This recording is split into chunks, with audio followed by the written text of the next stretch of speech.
In the beginning was the Word, and the Word was with God, and the Word was God.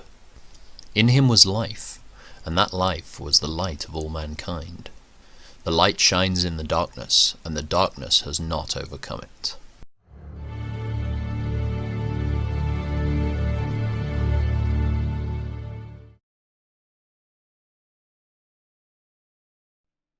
As Jesus was walking along, he saw a man who had been blind from birth. "Rabbi," his disciples asked him, "why was this man born blind? Was it because of his own sin or his parents' sin?" "It was not because of his sins or his parents' sins," Jesus answered. "This happened so the power of God could be seen in him. We must quickly carry out the tasks assigned us by the one who sent us. The night is coming, and then no one can work. But while I am here in the world, I am the light of the world." Then he spit on the ground, made mud with the saliva, and spread the mud over the blind man's eyes. He told him, "Go wash yourself in the pool of Siloam." Siloam means sent. So the man went and washed and came back, seeing. His neighbours and others who knew him as a blind beggar asked each other, "Isn't this the man who used to sit and beg?" Some said he was, and others said, "No, he just looks like him." But the beggar kept saying, "Yes, I am the same one." They asked, "Who healed you? What happened?" He told them, "The man they call Jesus made mud and spread it over my eyes and told me, 'Go to the pool of Siloam and wash yourself.' So I went and washed, and now I can see." "Where is he now?" they asked. "I don't know," he replied. Then they took the man who had been blind to the Pharisees, because it was on the Sabbath that Jesus had made the mud and healed him. The Pharisees asked the man all about it, so he told them, "He put the mud over my eyes, and when I washed it away I could see." Some of the Pharisees said, "This man Jesus is not from God, for he is working on the Sabbath." Others said, "But how could an ordinary sinner do such miraculous signs?" So there was a deep division of opinion among them. Then the Pharisees again questioned the man who had been blind and demanded, "What's your opinion about this man who healed you?" The man replied, "I think he must be a prophet." The Jewish leaders still refused to believe the man had been blind and could now see, so they called in his parents. They asked them, "Is this your son? Was he born blind? If so, how can he now see?" His parents replied, "We know this is our son, and that he was born blind, but we don't know how he can see or who healed him. Ask him. He is old enough to speak for himself." His parents said this because they were afraid of the Jewish leaders, who had announced that anyone saying Jesus was the Messiah would be expelled from the synagogue. That's why they said, "He is old enough, ask him." So for the second time they called in the man who had been blind and told him, "God should get the glory for this, because we know this man Jesus is a sinner." "I don't know whether he is a sinner," the man replied, "but I know this, I was blind and now I can see." "But what did he do?" they asked. "How did he heal you?"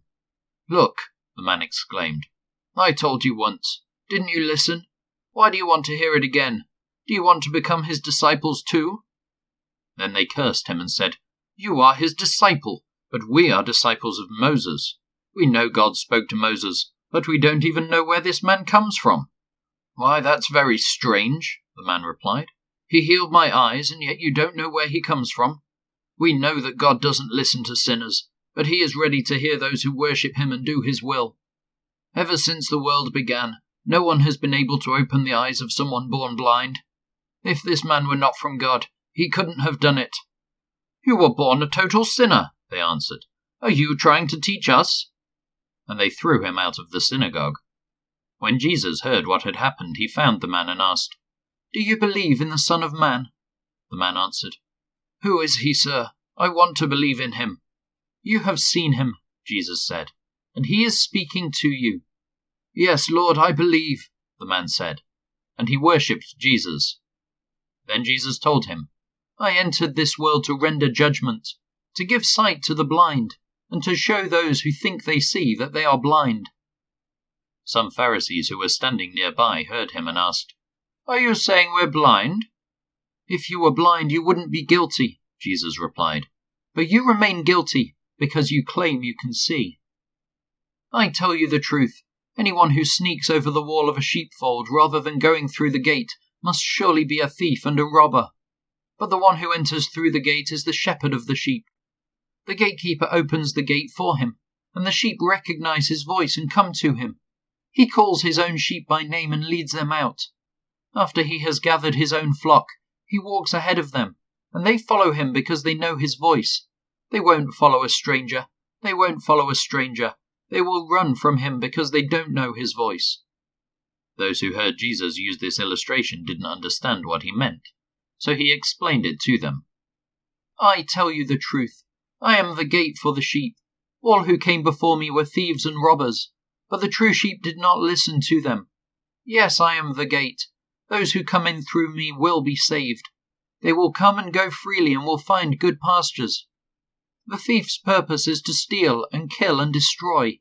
My purpose is to give them a rich and satisfying life. I am the good shepherd.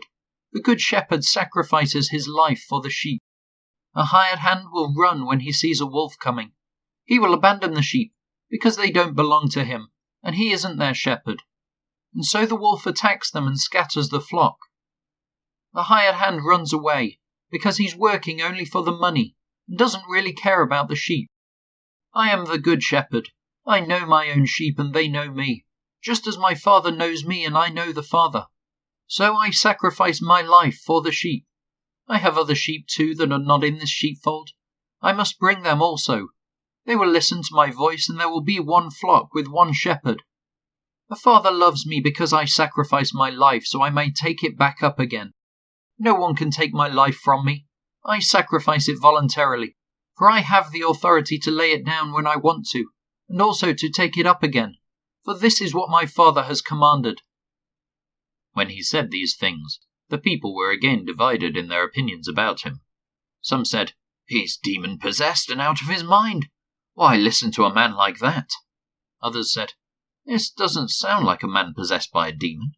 Can a demon open the eyes of the blind? It was now winter, and Jesus was in Jerusalem at the time of Hanukkah, the festival of dedication. He was in the temple, walking through the section known as Solomon's Colonnade. The people surrounded him and asked, How long are you going to keep us in suspense? If you are the Messiah, tell us plainly. Jesus replied, I have already told you, and you don't believe me. The proof is the work I do in my Father's name, but you don't believe me because you are not my sheep. My sheep listen to my voice. I know them and they follow me. I give them eternal life and they will never perish.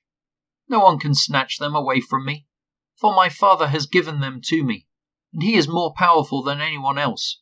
No one can snatch them from the Father's hand. The Father and I are one. Once again the people picked up stones to kill him. Jesus said, At my Father's direction I have done many good works. For which one are you going to stone me? They replied, We are stoning you not for any good works, but for blasphemy. You, a mere man, claim to be God. Jesus replied, It is written in your own scriptures that God said to certain leaders of the people, I say you are gods, and you know that the scriptures cannot be altered. So if those people who received God's message were called gods, why do you call it blasphemy when I say I am the Son of God? After all, the Father set me apart and sent me into the world. Don't believe me unless I carry out my Father's work. But if I do his work, believe in the evidence of the miraculous works I have done, even if you don't believe me. Then you will know and understand that the Father is in me, and I am in the Father. Once again they tried to arrest him, but he got away and left them.